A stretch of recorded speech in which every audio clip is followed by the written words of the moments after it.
Views welcome to DJMS Tamil channel. Mahanadi சீரியலுக்கான upcoming எபிசோடில் விஜய் ஒரு பக்கம் தாத்தாவுக்காக டேப்லெட் வாங்க போக, இன்னொரு பக்கம் நிவேதாவுக்காக அந்த அக்காவும் டேப்லெட் வாங்கிட்டு வர போயிருக்காங்க.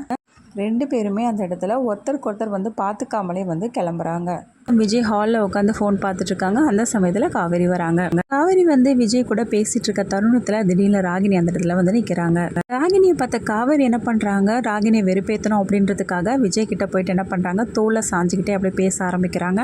இதை பார்த்த ராகினி ரொம்பவே கடுப்பாய் போய் நிற்க, இந்த பக்கம் விஜய் கிட்ட சொல்கிறாங்க, அங்கே ராகினி நின்றுட்டு இருக்கா, அதனால தான் அப்படின்னு சொல்லிட்டு விஜயும் அவரோட நடிப்பில் கரெக்டாக இருக்கணும் அப்படின்றதுக்காக என்ன பண்ணுறாரு, அப்படியே பாசமாக இருக்க மாதிரியும் காவேரி மேலே தோல் மேலே கை போட்டு பேச ஆரம்பிக்கிறாரு. எனக்கு கால் வலிக்குது, மாடி வரைக்கும் தூக்கிட்டு போகிறீங்களா அப்படின்னு சொல்லிட்டு காவேரி கேட்க, கண்டிப்பாக தூக்கிட்டு போகிறேன் காவேரி அப்படின்னு சொல்லிட்டு விஜயும் சொல்ல, இது எல்லாத்தையுமே பார்த்துட்டு இருந்த ராகினி பயங்கர கடுப்பாகிட்டு அங்கேருந்து கிளம்பிடுறாங்க. ராகினி கிளம்பிட்டாளா அப்படின்னு சொல்லிட்டு காவேரி கேட்க, இல்லை ஒன்றும் கிளம்பல, படுத்துக்கோ அப்படின்னு சொல்லிட்டு என்ன பண்ணுறாரு, விஜயும் சொல்கிறாரு சிரிச்சுக்கிட்டே, காவேரி அப்படின்னு அவனை தூக்கிட்டு போவா அப்படின்னு சொல்லிட்டு கேட்க, கண்டிப்பாங்க ராகினி அங்கே இருக்காளா இல்லையா அப்படின்னு சொல்லிட்டு கேட்க, அங்கே தான் இருக்காங்க அப்படின்னு சொல்லிட்டு என்ன பண்ணுறாங்க, காவேரியை தூக்கிட்டு மேலே போகிறாரு. போன காவேரி என்ன பண்ணுறாங்க, விஜய் பார்த்து, சாரிங்க நான் உங்ககிட்ட ஓவராக அட்வான்டேஜ் எடுத்துக்கிட்டேன்னு நினைக்கிறேன், எல்லாம் அந்த ராகினி வெறுப்பேற்றுறதுக்காக தான் அப்படின்னு சொல்லிட்டு காவேரி சொல்ல, எல்லாம் எனக்கு தெரியும் காவேரி அப்படின்னு சொல்கிறாரு. இன்னொரு பக்கம் வெண்ணிலாவுக்கு பழைய ஞாபகங்கள்லாம் திரும்புது. அதுக்கப்புறம் அந்த அக்கா கிட்ட எல்லா விஷயத்தையும் சொல்கிறாங்க. வெண்ணிலாவுக்கு கொஞ்சம் கொஞ்சமாக நினைவு திரும்பினதை நினச்சி ரொம்பவே சந்தோஷப்படுறாங்க அந்த அக்காவும்.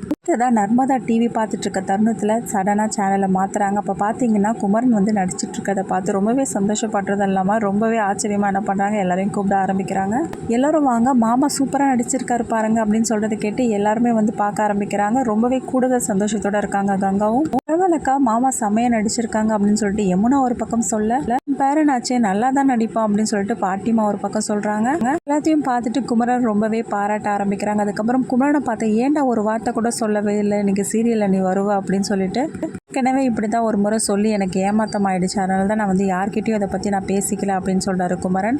நிமிஷத்தில் எல்லாருமே குமரனை பாராட்டுறதை பார்த்த கங்கா என்ன பண்ணுறாங்க, குமரன் கிட்ட, இப்போ புரியுதா உங்களுக்கு, சந்தோஷத்தை கொடுக்கும்போது கடவுள் கண்டிப்பாக உங்களுக்கு சந்தோஷத்தை கொடுப்பாங்க, அதுக்காக நீங்கள் மனசை தளர விடாதீங்க, தைரியமாக இருங்க. இப்போ பார்த்தீங்க குடும்பத்தில் இருக்க எல்லாருமே பாராட்டி தள்ளிட்டாங்க பார்த்தீங்களா அப்படின்னு சொல்லிட்டு கங்கா ரொம்பவே ஆறுதலாக பேசுகிற தருணத்தில் குமரன் என்ன சொல்கிறாங்கன்னா, கங்கா இன்னைக்கு நான் நடிச்சுட்டு வந்திருக்கேன்னா அதுக்கு காரணமே நீ தான் அப்படின்னு சொல்கிறாங்க. எப்படிங்க நான் காரணமாக முடியும் அப்படின்னு சொல்லிட்டு கங்கா கேட்க, இன்றைக்கி அந்த அண்ணன் வரும்போது துணி எடுத்துகிட்டு கொடுன்னு சொன்னார், நான் போக மாட்டேன்னு சொன்னேன், நீ தானே அனுப்பி வச்ச, அப்போ உன்னால் தானே இதெல்லாம் நடந்திருக்கு அப்படின்னு சொல்கிறாரு.